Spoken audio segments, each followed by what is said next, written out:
सती का विवाह तक पहुंचे थे। शिव और सती का विवाह के पश्चात ये दक्ष प्रजापति का जो यज्ञ हुआ था, वो यज्ञ शिव जी को अपमानित करने के लिए ही किया था। बाद में शिव विवाह का चर्चा करने के बाद हम लोग थोड़ा सा अयोध्या में प्रवेश किए थे। अब अयोध्या का वर्णन है, तो वहीं से हम लोग चालू करते हैं। फिर नेक्स्ट सेशन में, कल कहीं प्रोग्राम है क्या? कल अगर प्रोग्राम नहीं रहता तो हम लोग, अब प्रोग्राम नहीं रहने से ही यहाँ पे माइक में अनाउंस किया जाएगा, आप लोग सब लोग आ जाइएगा, नहीं तो बहुत दिन लगेगा। इसको हम लोग प्रयास करेंगे कि हम कार्तिक मास में बालकांड तक पूरा हो। बालकांड भगवान राम का जो विवाह होता है जनकपुर में, वहां तक बालकांड है। तो हम लोग अब जाएंगे। ये दो अयोध्या का जो वर्णन है, बहुत ही सुंदर वर्णन है, गोस्वामी जी करते हैं। अयोध्या का मतलब होता है अयोद्धा, जो युद्ध में जीता ना जा सके, उसको अयोध्या कहा जाता है। अवध, जहां पे किसी निर्दोष, उसको अवध भी बोला जाता है, जहां पे किसी निर्दोष प्राणी की हत्या न हो, वध न हो, उसको अवध कहते हैं। और उस अयोध्या के राजा दशरथ राजा हैं। तो हम लोग जाएंगे, थोड़ा बहुत लंबा है। भगवान राम का जो कैसे क्या प्रकट हुए हैं, सूर्यवंशी और चंद्रवंशी दो महान राजा हैं, मतलब जो राजवंश है, तो उसमें जो अयोध्या है बहुत ही धर्मात्मा राजा थे। अयोध्या के जो राजा थे दशरथ, इतना न धर्मात्मा राजा थे कि वे लोग देवासुर संग्राम, जब देवता और असुर का युद्ध होता था, तो उस समय भी इसको बुलाया जाता था। और उस समय कई बार ये असुरों को मारे हैं। दशरथ का मतलब जिनकी रथ 10 दिशाओं में मन की गति से चलता, ये राजा दशरथ थे। बहुत धर्मात्मा राजा थे, प्रतापी राजा थे। तो यहां से हम लोग थोड़ा अयोध्या का वर्णन करने से पहले आज हम लोग इस टॉपिक को खत्म कर देते हैं कि राम भगवान जो इस प्रकट होते हैं धरती पर, उसके भगवान शिव सती को अनंत, ऐसे तो भगवान के आने के अनंत कारण है, लेकिन इसमें 5 कारण प्रमुख है। 5 कारण में हम लोग का लगेगा, अगर संक्षेप में भी कहेंगे तो कुछ समय। तो 5 कारण जो है, सबसे पहले जब पार्वती माता इतना ना धन्यवाद देते हैं शिव जी पार्वती को कि हे पार्वती, हे गिरिजा, वास्तव में तुम धन्य हो कि तुमने आज तेरे रति मति भगवान श्री राम कथा को सुनने में लगा। बहुत सुंदर श्लोक है, बहुत सुंदर। बोलते हैं कि बहुत, तो ये जो पार्वती माता को बहुत सुंदर देने के पश्चात बोलते हैं कि आपको 5 कारण है इस जगत में। शिव जी बता रहे हैं कि पार्वती को प्रकट करने के लिए शिव जी, यहाँ जो राम भगवान प्रकट होते हैं, तो उसी समय देखिए शिव पार्वती का उसी समय विवाह हुआ था। कुछ दिन पहले हम लोग उसका चर्चा किए थे। और जब पति और पत्नी नव विवाह होता है तो काम की चर्चा करते हैं। जब आपस में एक दूसरे पर रहते हैं तो वे लोग कामदेव की चर्चा करते हैं, प्रेम अलाप करते हैं कि तेरा कैसा था, क्या था। लेकिन धन्य है वो परिवार, धन्य है भगवान शिव का परिवार, जहां पे भगवान राम की चर्चा करते हैं, काम की चर्चा नहीं। तो उसी समय ये जो भगवान शिव में बहुत धन्यवाद देते हैं पार्वती को, और वहां से राम कथा का वो जब चालू करते हैं कि बोलते हैं, सबसे पहले धन्यवाद देते हैं।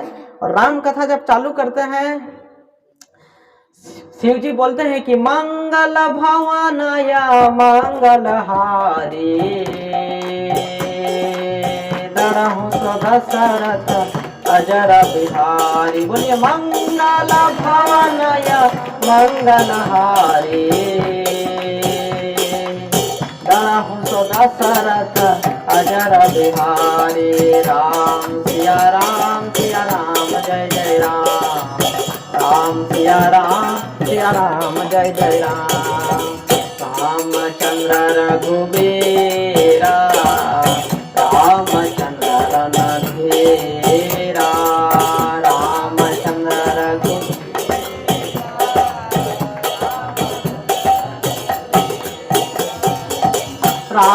रामचंद्र मम बंधु, रामचंद्र दया सिंधु, रामचंद्र।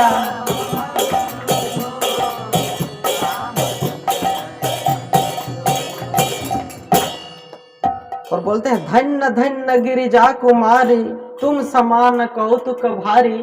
भगवान भोलेनाथ गिरिजा को, गिरिजा मतलब गिरी, गिरी मतलब पहाड़ है। देवी पार्वती जो है हिमालय की पुत्री है, मैना देवी की पुत्री है। तो गिरी मतलब पहाड़, जा मतलब जिससे जन्म लेता है। पार्वती को बोलते हैं धन्य धन्य गिरिजा कुमारी। देखिए पत्नी लोग अगर, स्त्री लोग अगर अच्छा काम करती है तो वो अपने के साथ अपने मायके का, अपना जो पिताजी का घर है उसका भी नाम होता है कि धन्य है ये कुल की स्त्री, जो इस टाइप का।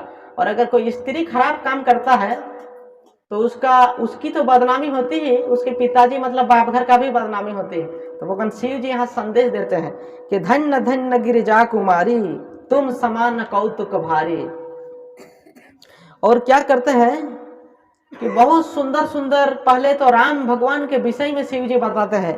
क्या बोलते हैं कि जिन हरि कथा सुनत नहीं काना, जो कान हरि कथा नहीं सुनता है, भगवान राम की कथा नहीं सुनता है, वो मात्र कान नहीं अभी तो क्या है, बील है, बील। जैसे जो सियाड़ जहाँ पे छुपता है ना बील, उसको हम लोग क्या बोलते हैं लोकल भाषा में मुड़ू। तो मुड़ू है इस टाइप का।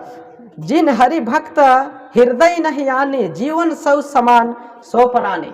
और जो व्यक्ति लोग हरि के भक्त नहीं है तो उसका जो जीवन है वो कैसा है, 100 के समान है। और उसी समय इन सारे वर्णों का राम नाम की महिमा करते हैं। राम राम रमेति मनोरामे मनोरमे सहस्रराम तुल्यम वरानने। इस प्रकार का श्लोक उच्चारण करते हैं कि हे देवी पार्वती, जो तुम पूछ रही हो ना कि तुम कौन राम राम राम आप बार बार जपते हैं, तो वास्तव में मनोरमा वरानन मतलब बहुत सुंदर मुख वाली पार्वती, तुम में मेरा मन नहीं रमता है। अभी मतलब राम राम राम इति 3 बार बोला गया है। उसी राम राम राम इति मतलब एकदम थोड़ा फोर्स करके बोला जा रहा है, बल देकर, कि इसी राम में मेरा जो मन है वो रमता है, मैं इसी राम नाम को जपता हूँ। तुम धन्य हो कि आज तुम उस राम के विषय में जिज्ञासा करती हो। तब अब सुनो।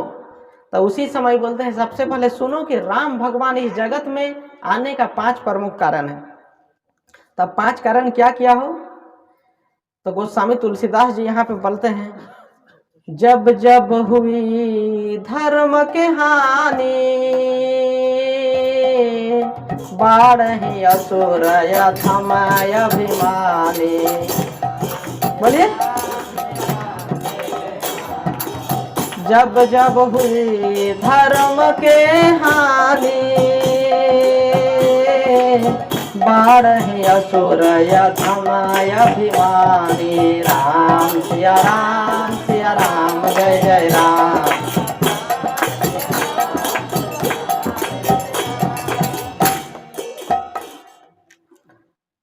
तो इस टाइप का जब वो बोलते हैं कि जब जब इस जगत में धर्म का हानि होता है तब तब भगवान प्रकट होते हैं।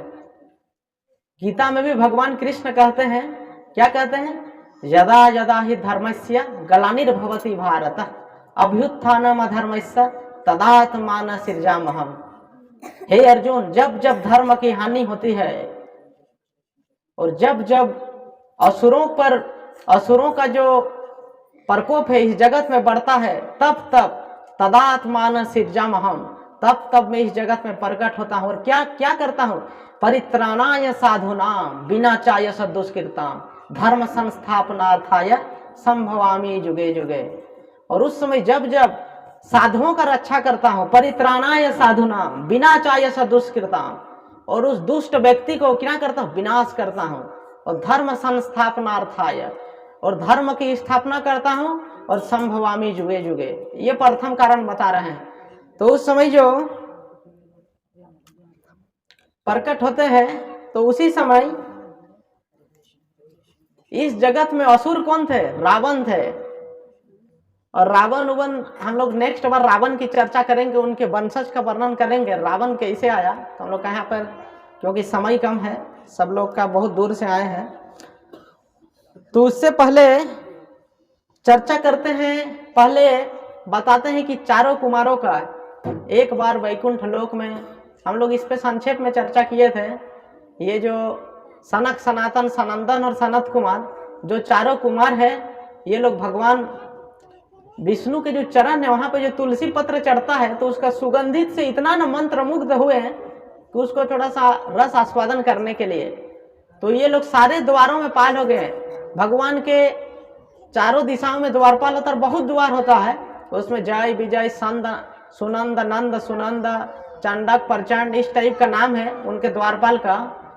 तो जब सारे द्वार पार होकर लास्ट द्वार जब जाते हैं तो वहां पे जय विजय नाम के जो द्वारपाल होते हैं तो ये लोग बोलते हैं नहीं, अभी तुम लोग नहीं जा सकते हो क्योंकि प्रभु अभी विश्राम कर रहे हैं। तो उसी समय बोलते हैं नहीं, मुझे जाने दो, भगवान का दर्शन करना है।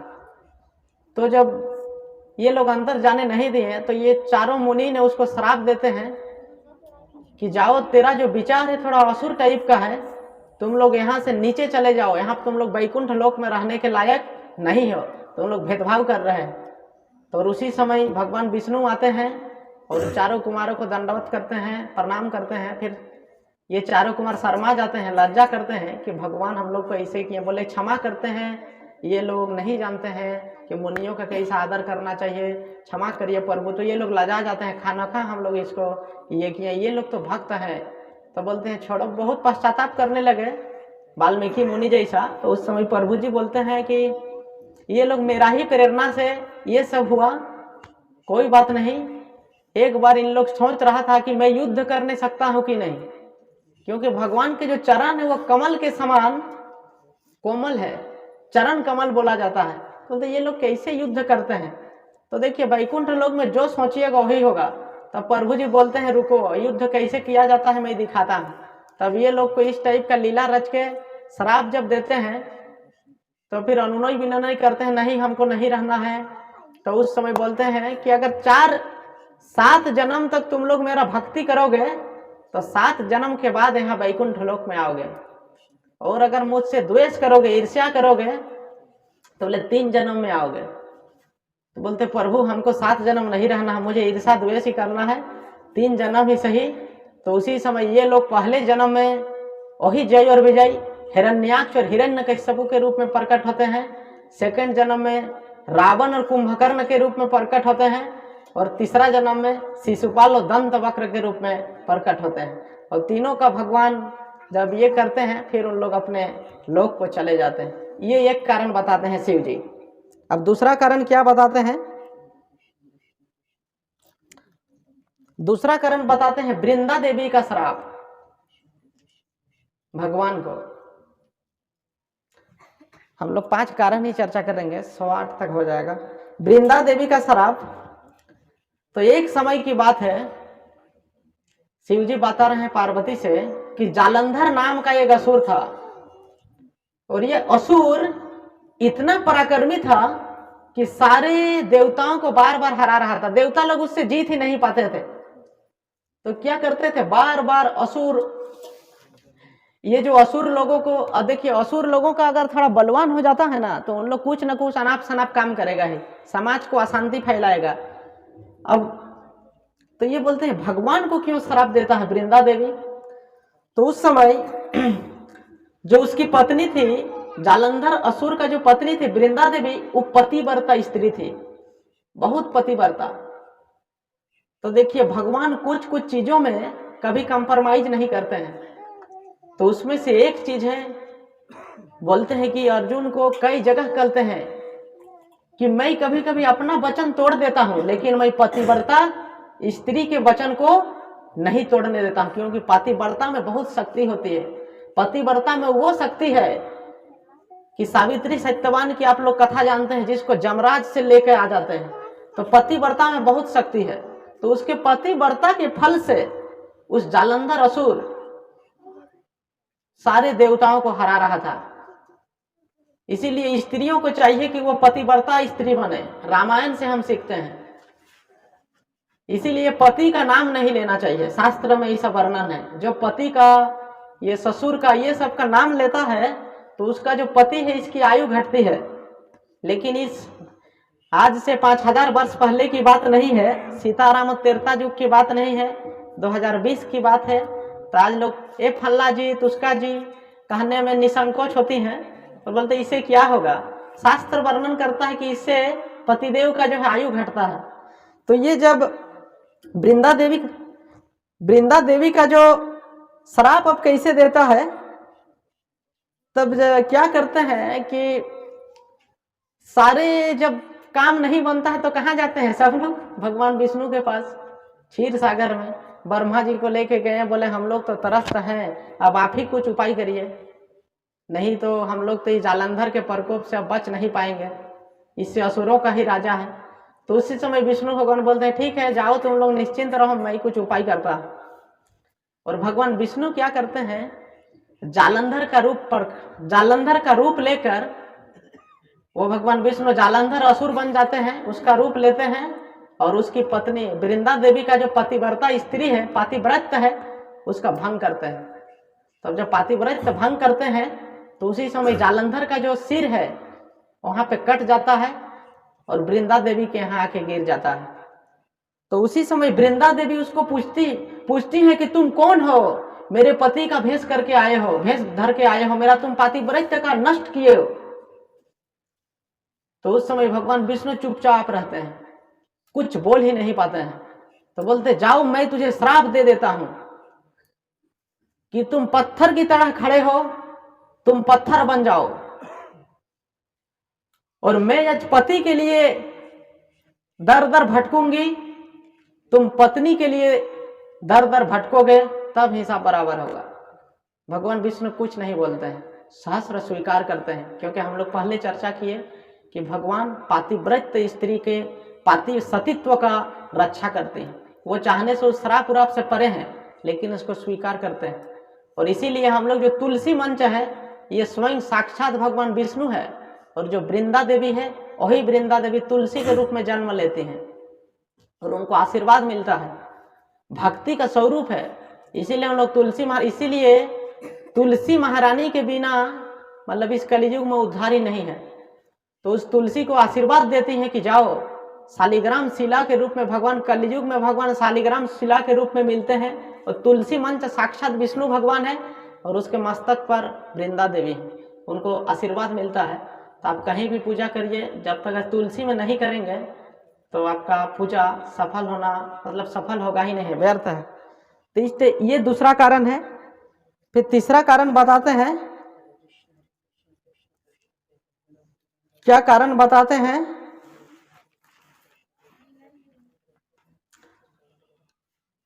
नारद का श्राप, नारद मुनि का श्राप।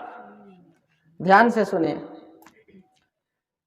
जब नारद मुनि का श्राप बताते हैं तब पार्वती तुरंत खड़ी हो जाती है, चुप चुप चुप शिव जी को, क्योंकि पार्वती का जो गुरु है वो नारद मुनि है, वही शिव जी के विषय में बताए थे वहां हिमालय में जाके, क्योंकि सती थी।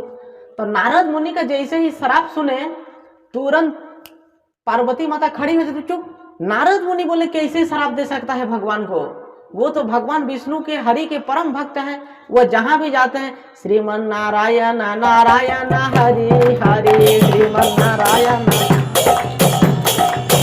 हरि नारायण नारायण नारायण, बोलिए श्रीमन नारायण नारायण नारायण। हरि बोल। तो इस टाइप का जब बोलते हैं तो बोलते हैं सुनो, एक बार की बात है, यहाँ पे पार्वती गोस्वामी जी तुलसीदास जी वर्णन करते हैं, गिरिजा चकित भये सुनवानी, नारद विष्णु भगत पुनि ज्ञानी, कारण कवन श्राप मुनि दीना, काय अपराध रमापति के ना, काय अपराध रमापति के ना। जब ये प्रश्न करते हैं कि हे प्रभु, नारद मुनि श्राप देते हैं भगवान को, क्या अपराध किए रामापति, रामा मतलब लक्ष्मी देवी होती है, लक्ष्मी का जो पति है तो उस समय आप कहानी बताते हैं नारद मुनि की कहानी कि क्या अपराध से। तो नारद मुनि एक बार, नारद क्या करते हैं, उसको हालांकि श्राप था दक्ष प्रजापति का कि तुम 2 घड़ी से कहीं अधिक नहीं रह सकते हो, क्योंकि दक्ष प्रजापति भागवत में उल्लेख है जब सृष्टि कर रहे थे तो शुरू में 10,000 पुत्र का उत्पन्न किए। तो नारद मुनि जाके क्या किया, सबको बड़ा ये क्या किए, भगवान का बारे बता के सबको ब्रह्मचारी बना दिए। सब लोग साधु बोला ना, हम लोग को बोले घर गृहस्थी नहीं करना है। और एक बार सृष्टि किए दक्ष प्रजापति 10,000 शिष्य। तो बोले उधर उस समय भी नारद मुनि आए, उन लोगों को कुछ प्रश्न और उसने पूछे, सबको ब्रह्मचारी बना दिया, सन्यासी बना दिए। तो उसी समय नारद मुनि श्राप देते हैं, बोले तुम मुझे डिस्टर्ब करते हो, तुम जाओ 2 घड़ी से कहीं अधिक रह ही न सकते। 1 घड़ी मतलब 24 मिनट, याद रखिएगा, 1 घड़ी मतलब 24 मिनट। तो दूसरा वो 48 मिनट से ज्यादा कहीं नहीं रह पाते थे। तो उसी समय दक्ष प्रजापति फिर कन्याओं की सृष्टि करते हैं। तो उसी समय ये सतीवती जितना है सारे कन्या की सृष्टि होती है। तो नारद मुनि क्या किया, हिमालय की कंदरा में जाते हैं और क्या करते हैं, समाधि में बैठ जाते हैं। तो वो 2 घड़ी से भी ज्यादा देर तक बैठते हैं और क्या करते हैं, क्या कर रहे हैं, सुमिरत हरि श्राप गति बाधी सहज विमल लगी समाधि। उसको श्राप उराप का कुछ असर नहीं होता है और क्या हो जाता है, असर नहीं होता और उस समाधि में बैठ जाते हैं और क्या करते हैं, प्रभु का स्मरण करते हुए समाधि में रहते हैं। तो उसी समय अब समाधि करते हैं तो देखिए कोई भी व्यक्ति जब समाधि में यहाँ पर ऋषि मुनि लोग करते हैं तो एक व्यक्ति को बहुत डिस्टर्ब होता है। वो कौन है, इंद्रदेव को। उसको लगता है कि ये पछे मेरा इंद्रासन मांग लेगा ना, क्या तपस्या में फंस गया, ये नारद मुनि कब बैठे, ना जाने मेरा इंद्र अगर बोल दिया कि जाओ इंद्र तो कोई बात नहीं, तो फिर मैं यहाँ इधर आ जाऊंगा। तो वो इंद्रदेव क्या किया, कामदेव को भेजते हैं, बोलते जाओ नारद मुनि का जो थोड़ा इसमें काम भावना जागृत करो। तो जब कामदेव जब आता है तो उसके आने से ही मंद सुमंद मतयो, ये इस टाइप का बहुत सुंदर हवा बहने लगा। ऐसा मतलब वहां पे जलवायु ऑटोमेटिक ऐसा सेट हो गया कि व्यक्ति में काम भावना जागृत हो जाएगा एकदम पूरा, और वो लास्ट तक बाण मारते चले। लेकिन क्या असर होता है, नारद मुनि ध्यान में इतना मग्न थे कि वो कामदेव लास्ट में पराजित होके भाग जाता है। कामदेव उसका कुछ बिगाड़ नहीं पाता है नारद मुनि का। तब उस समय लेकिन कामदेव बिगाड़ नहीं पाता है तो ऋषियों का उससे भी एक खतरनाक देव होता है मानदेव, हरि बोल, वो उससे नष्ट हो जाता है। तब नारद मुनि को थोड़ा अभिमान हो जाता है कि शिवजी भी भले कामदेव से नहीं बच पाए थे, क्योंकि भगवान एक बार मोहिनी रूप पकड़े थे तो उस समय शिवजी में काम इच्छा जागृत हुआ था। आज हनुमान चालीसा बज रहा था, अगर कोई ध्यान से सुनिएगा तो देखिएगा हनुमान जी जन्म कैसे लेते हैं कि शिवजी का जो मोहिनी, वो भस्मासुर को जब ये करते समय जब मोहिनी रूप धारण करते हैं तो शिव में काम इच्छा जागृत होता है। तो उस वीर्य को पवन के द्वारा अंजनी के गर्भ में प्रवेश कराया जाता है, जहां से उसका रुद्र रूप धारण होता है हनुमान जी। तो सबसे पहले शिव जी के पास जाते हैं, जय हो भोलेनाथ कैलाशपति जय हो, नारायण नारायण करते हैं। तो कुछ सुने कि नहीं, न्यूज व्यूज पढ़े, कुछ अखबार उखबार। बोले हाँ क्या बात है, बोले आप भी तो सबसे, आप तो काम और क्रोध से आप भी थोड़ा बच नहीं पाए थे, लेकिन वो मैं थोड़ा उधर तपस्या कर रहा था तो इंद्र भेजा था उसको, कामदेव को। बोला वो भाग गया कामदेव, हमसे नहीं सका।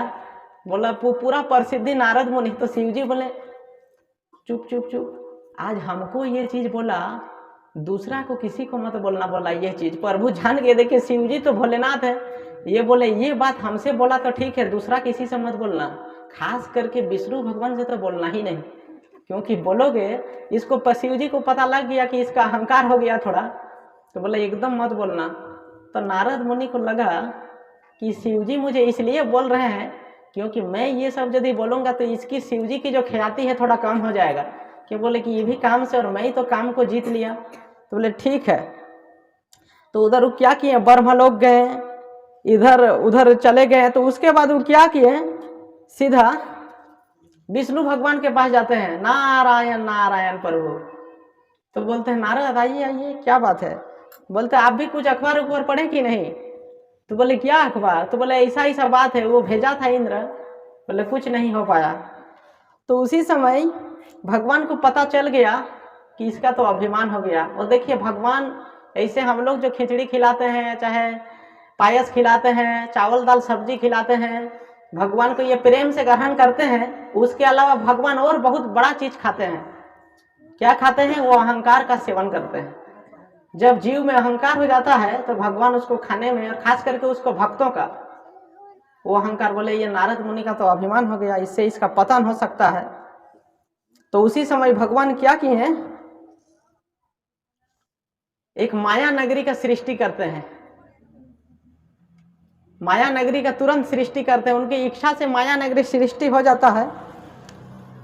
अब नारद उधर से चला जब जा रहा है तो उसी माया नगरी में दर्शन होता है, माया नगरी का दर्शन करता है। और उस माया नगरी में जो राजा था, उस राजा का नाम शीलनिधि राजा था, शीलनिधि। और उसकी कन्या का नाम क्या था? विश्व मोहिनी। और उस कन्या का जो विश्व मोहिनी था, तो नारद मुनि अब जैसे ही उस कन्या को देखता है उसमें भी काम भावना जागृत हो जाता है और बोलता है कि अब मैं इससे अगर मेरा विवाह होगा क्या दिक्कत है? गृहस्थ आश्रम में ठीक है, ये ब्रह्मचारी लोगों का भरण पोषण कौन करता है? गृहस्थे न लोग करता है। बोलते सन्यासी लोग को कौन खिलाता है? गृहस्थे लोग ना। मतलब गृहस्थ धर्म सबसे बड़ा धर्म है। उसका ये ब्रेन में अब सेट हो जाता है। बोलता है कोई दिक्कत नहीं है, नारायण नारायण जप होते रहेगा, साथ ही थोड़ा शादी भी कर लेंगे। इतनी सुंदर कन्या कहाँ मिलेगी?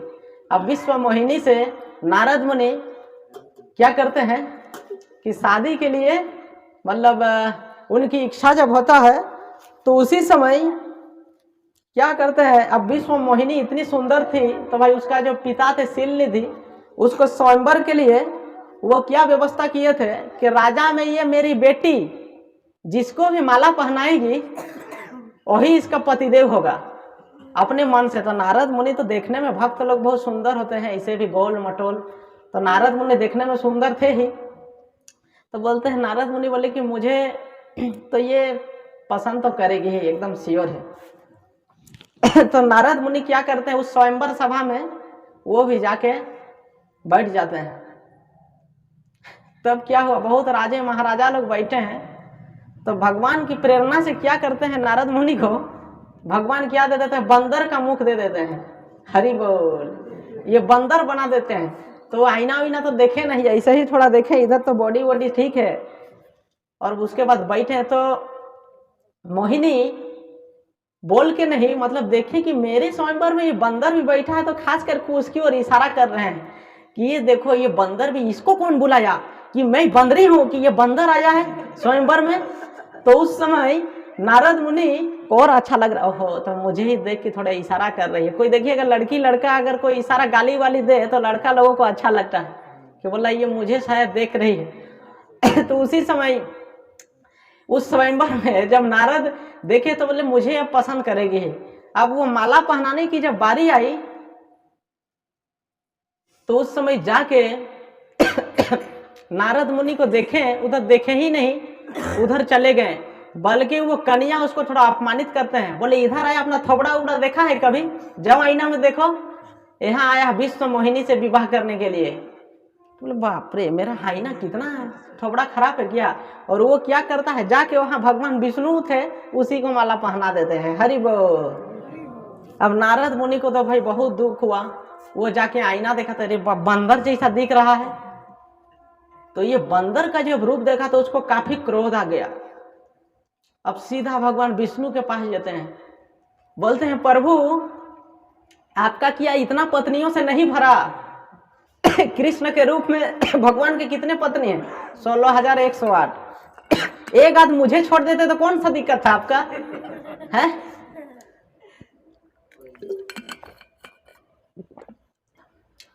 तब कौन सा दिक्कत था? भगवान हंसने लगे, बोलते जाइए मैं आपको श्राप देता हूं, आज मैं इस पत्नी के लिए भटक रहा हूं, तो आपको मैं श्राप देता हूं और मुझे अब बंदर का रूप दिए। एक समय आएगा जब आप पत्नी के वियोग में दर दर बन बन में भटकेंगे और यही बंदर आपकी सहायता करेंगे उस पत्नी को खोजने के लिए। हरि बोल। तो ये तीसरा कारण होता है। तो यही बंदर लोग श्रापित करते हैं। और नारद मुनि जो है, ये बंदर तो श्राप, रावण बंदर और ये सबसे मरता है और सहायता करते हैं। और वही भगवान श्री राम के रूप में जब आते हैं प्रभु, तो उस समय सीता को खोजने के लिए दर दर भटक रहे हैं। अब जब श्रापित करिए दिए तो उसके बाद तब तुरंत माया संसार का क्या करते हैं, माया संसार जो है तुरंत जब भगवान नष्ट कर देते हैं, तब नारद मुनि को काफी गलानी होती है कि अरे बाप, मैं क्या किया, मैं ये क्या किया कि नारद मुनि को श्राप दे दिया। नारद मुनि बोले प्रभु को श्राप दे दिया। तो ये बोले देखो ये प्रभु की माया नगरी है। तब उसका अहंकार जो होता है, अब किसी के सामने नहीं बोलते हैं ये, उसका नारद का अभिमान भी समाप्त हो जाता है और प्रभु के श्री शरण में रहते हैं। ये कई कारण हुआ, 30 कारण। तीसरा कारण और एक कारण है मनु और शत्रुपा की कहानी। चौथा कारण जो है, मनु और शत्रुपा लोग बहुत तपस्या किए थे। वो तपस्या करते करते क्या किए थे, 50 वर्ष तक तपस्या किए थे। हृदय बहुत दुख लागू, बीत गए दिन भजन बिना। अतः मनु महाराज क्या किया, जब 50 वर्ष उनका बीत गया तो बोले मेरा हृदय जो है बेकार हो गया, मेरा शरीर बेकार हो गया, मुझे अब तपस्या करना चाहिए। तो मनु और शत्रुपा तपस्या करते हैं और तपस्या करके क्या करते हैं, गोमती के नदी के तट पर तपस्या करते हैं। 10,000 तपस्या करते हैं। तो उसी समय भगवान आकाशवाणी से आते हैं और वर मांगने के लिए कहते हैं। तो वो वर जो मांगे, बोले मुझे आप पुत्र रूप में आइए। तब भगवान तथास्तु बोलते हैं। तो वही मनु और शत्रुपा दशरथ और कई ये कौशल्या के रूप में आते हैं, आशीर्वाद देते हैं। हरे कृष्णा। और ऐसा आशीर्वाद मांगते हैं कि मैं आपके बिना रह ही नहीं पाऊं। मणि बिनु जल बिना मीना मम जीवन तुम्हा। तो ये जैसे मछली जल के बिना नहीं रह सकती है, तड़प तड़प के मर जाएगा। तो दशरथ राजा के रूप में जो मनु महाराज आए थे, तो आशीर्वाद मांगे थे कि मैं भी आपके बिना एक पल नहीं रह पाऊंगा। तो हम लोग देखेंगे लीला में जब राम भगवान वनवास जाएंगे, तो दशरथ राजा का राम राम कहते हुए तड़प के मर जाते हैं, अपना शरीर का त्याग करते हैं। तो ये 4 कारण हुआ। और एक कारण है राजा सत्यकेतु का। राजा सत्यकेतु जो थे, वो पूरा दुनिया, उसके पुत्र थे प्रताप भानु, वो पूरा दुनिया का चक्रवर्ती सम्राट थे, पूरा दुनिया का, विश्व का। और प्रताप भानु जब एक दिन शिकार के लिए गए, तो उनको एक सुअर पर नजर लगा। जो सुअर किया भाग गया। और फिर वो सुअर, दूसरा राजा था, वो जब चक्रवर्ती सम्राट थे, तो चक्रवर्ती सम्राट होने के लिए आपको बहुत राजाओं को हराना पड़ेगा युद्ध में। जैसे राम भगवान चक्रवर्ती सम्राट थे, दशरथ राजा चक्रवर्ती सम्राट थे, महाराज युधिष्ठिर चक्रवर्ती सम्राट थे, महाराज परीक्षित चक्रवर्ती सम्राट थे। तो ये भी चक्रवर्ती सम्राट थे। और क्या किया, जब सुअर को देखे वो भाग गया, तो उधर लेके, वो मायावी सुअर था, दूसरा राजा सुअर का रूप धरा था, और उधर जब उसको ले गया,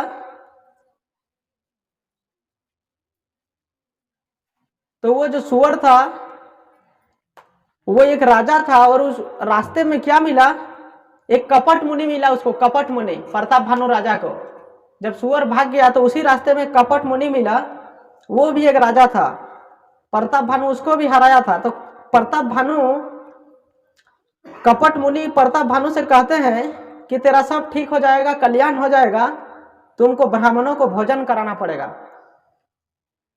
तो बोले अच्छा ठीक है, तब तुम्हारा कल्याण होगा। और क्या किया, बोले ये सब करो। तब कपट मुनि ने, ये प्रताप भानु राजा सारा ब्राह्मणों को निमंत्रण करते हैं, बोले कि इधर आके आज इधर ही प्रसादम है, सब लोग आइएगा।